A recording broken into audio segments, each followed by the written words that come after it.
So we'll go ahead with the next topic, that is preparation of the final accounts from incomplete records. So when the books of accounts are incomplete, the information what your revenue, expense, assets and liabilities is not going to be fully known. It is not clear. Hence, it is going to be very difficult for us to prepare the trading and profit and loss account and the balance sheet, of course. But this data which is going to be available, like for example, you would have taken some cash, you would have you would have noted down the inflow of the cash, you would have whatever payments you have made, you would have written down the payments, or you would have written down certain debtors names to whom you have to make the payment, outstanding is there, or to someone whom you have to get the money. So you would have taken basic details, so that with that missing figures we'll be finding out the balance sheet and preparing the balance sheet. So now we will see the step-by-step procedure. So what we have to do is, first is going to prepare the so these are the steps to be followed for preparing the final accounts for the incomplete records. First, we will do the opening statement of affairs. So we already just now in illustration 9 we did how we prepare the opening statement of affairs, and we will find the opening capital. Then we will find one by one the missing figures which are there.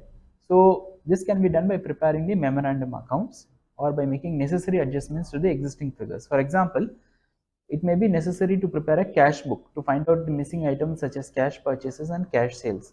So we know to whom we have made the cash sales. What like we said, the real aspect is always going to be maintained over here, because the inflow and outflow of cash has always been maintained. So what happens? So it's very easy to get the cash purchases and cash sales over here. Then we prepare the debtors account and creditors account. So what is the purpose of doing the debtors account and creditors account? We get the credit sales and credit purchases. Okay, so if we do prepare the debtors account, we get how much credit sales we have done. If we do the creditors account, we know how much credit purchases have been done. Then we prepare the bills receivable and bills payable, and we find out the balances of bills receivable received and bills payable accepted.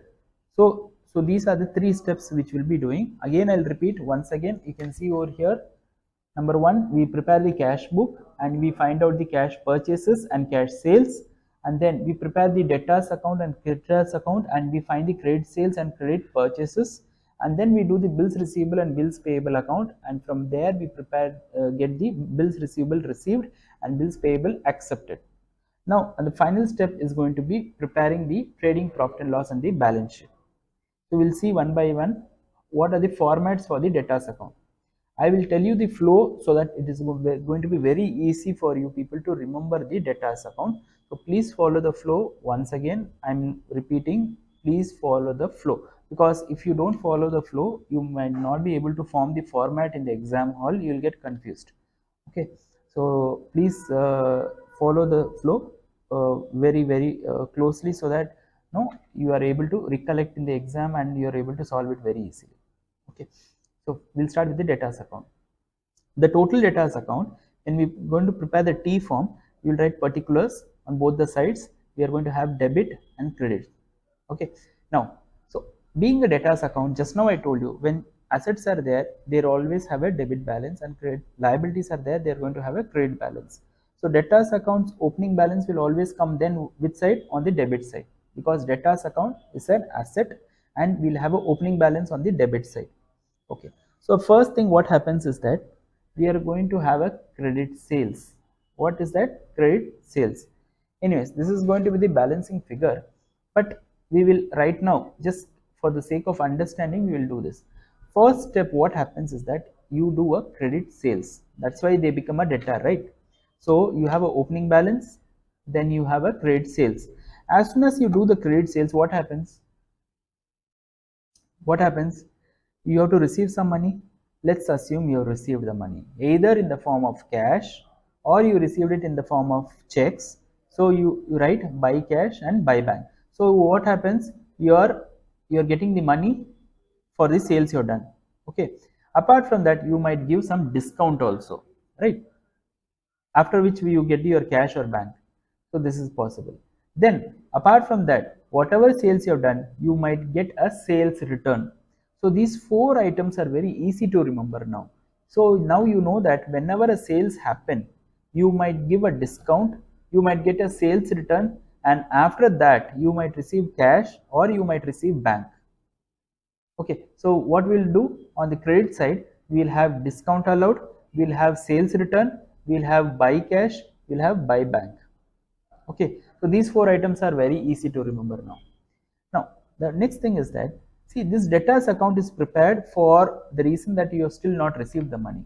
Okay, now there can be a situation when actually your debtors are going to be bad. That is, they are not going to make the payment, so we will close them. So we'll write buy bad debts account over here.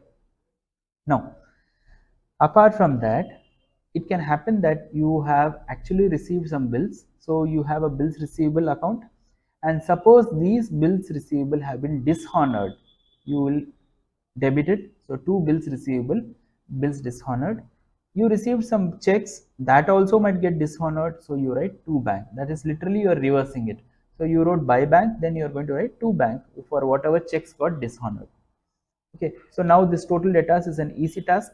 Yeah, I'll repeat the flow once again if you want, so that you can remember this when you do your exam, or if you're going to do your workout, it will be very easy for you to remember. So please see this. You have an opening balance, obviously always on which side? Debit side, because it's a debtors account. Debtors is an asset and it will be on the debit side. Then you make a sales, two sales. After the sales, you might give some discount, you might get some sales returns, you will receive cash by or receive checks, and then you might also become have bad debts. So buy bad debts. This is over. Then this checks, whatever you received can be dishonored, so to bank, and whatever bills receivable you received, that might be dishonored. So buy bills receivable and two bills receivable dishonored. So this is there. See, instead of cash or bank, you are getting bills received. That's all. Okay, so just remember that. And then with this, you arrive at the closing balance of debtors. You arrive at the closing balance of debtors, or it might be mentioned in the question. This is the closing balance of debtors. So what happens with this? You can find out the credit sales. Either this figure should be missing. Mostly this figure should be missing, because the purpose of doing the debtors account is to what? Find credit sales, and that is the reason why when the closing balance will be mentioned and you will arrive at the credit sales. Okay, when we do creditors account, you will understand it will be the same replica, but it will be on the opposite side, so it will be easy for you to understand. So that's why I'm investing more time on understanding this, so that my creditors account will be little easier to understand. We'll go ahead with the other format also. So but before that, we will do one problem so that it's easy for us to go ahead on that. So you can see illustration 10, that is, they have asked you to find the credit sales from the following information. They have given the opening debtors is how much? 40,000, cash received from debtors 1 lakh, discount allowed 5,000, sales returned 2,000, and closing debtors 60,000. So now visualize whatever we learned in the previous slide, how we are going to arrive at the credit sales. So simply we have to open the debtors account, fill all the information. So you have an opening balance, then you have cash received, you have discount allowed, you have sales return, you have closing balance. So the balancing figure is going to be what? Credit sales. So let's go ahead and see the solution so that we can go ahead to the next problem. So you can see, as I told you, this is the opening balance of 40,000. This is the cash received, discount allowed, sales return, and the closing balance. So you get 1,67,000 on the credit side, and from there you remove this opening balance, you arrive at the credit sales of 1,27,000. The next illustration is also on similar lines, where you have to find out the total sales here. You can see over here, it is total sales. So total sales means what? It is a combination of cash sales and credit sales. So please remember, you have to read the problem completely. It says cash sales, so you will not only show credit sales, you have to combine cash sales with credit sales and then tell the total sales made during the year. So with this, we will open the debtors account. You have a opening balance of 50,000 over here, and then this is the cash received, yeah, and then you have the return inward, that is your sales return, bad debts, closing balance. So you arrive at the credit sales, which is 1,90,000. Now the question over here was to find out the total sales made. So here they have mentioned the cash sales is 1,40,000. You can see over here it is mentioned 1,40,000, and you have already found out the credit sales as 1,90,000. So simply we will add both of them and we will arrive at the total sales, which is 3,30,000.